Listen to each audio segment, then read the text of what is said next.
In consequence of this assurance, and with full confidence in your capacity and zeal, I will now install you as master of Sons of the Desert Lodge number 872. Brother Master of Ceremonies, you will invest him with the jewel of his station.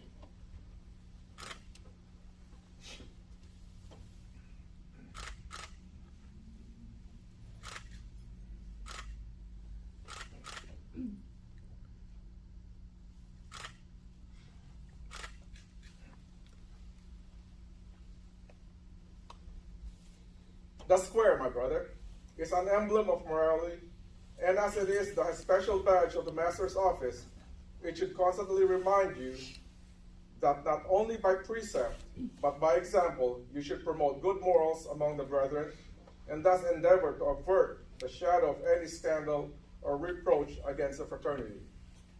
Your former life has given evidence that this jewel will not be a meaningless symbol in your hands.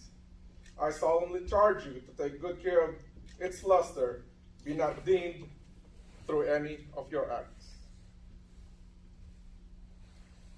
I now present you with the book of Holy Writing. It is a great light in masonry, and should ever be the great law of the brotherhood. It will guide you in all truths. It will direct you to eternal happiness.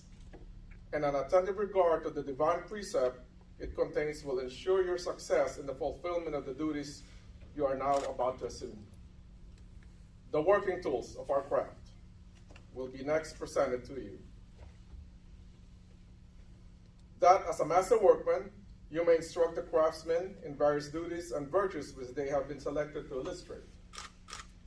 The square.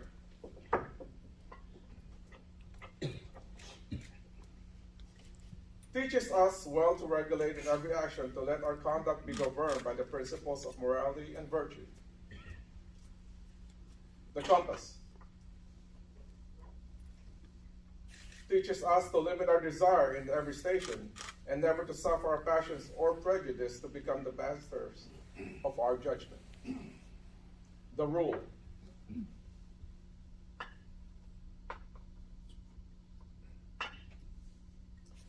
Directs the undeviating discharge of all your duties, that you should press forward in the straight path of right and truth without inclining to one hand or the other, in all our doings, having eternity in view.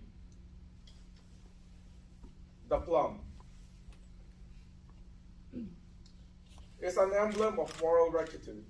It teaches us to avoid all dissimulations and to pursue the honest and upright course of life in life, which will tend to our elevation in the higher realms of morality.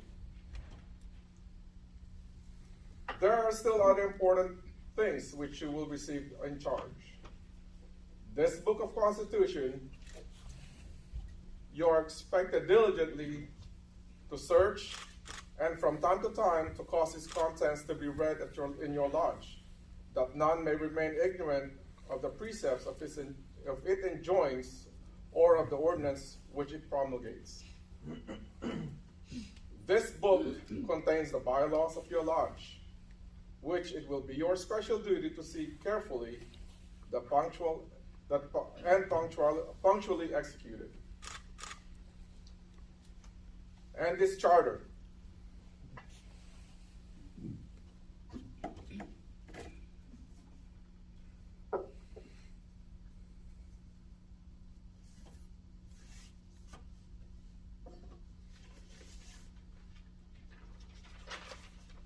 Under the authority of which your lodge is held, and which you are carefully to preserve, and duly transmit to your successor in the master's chair.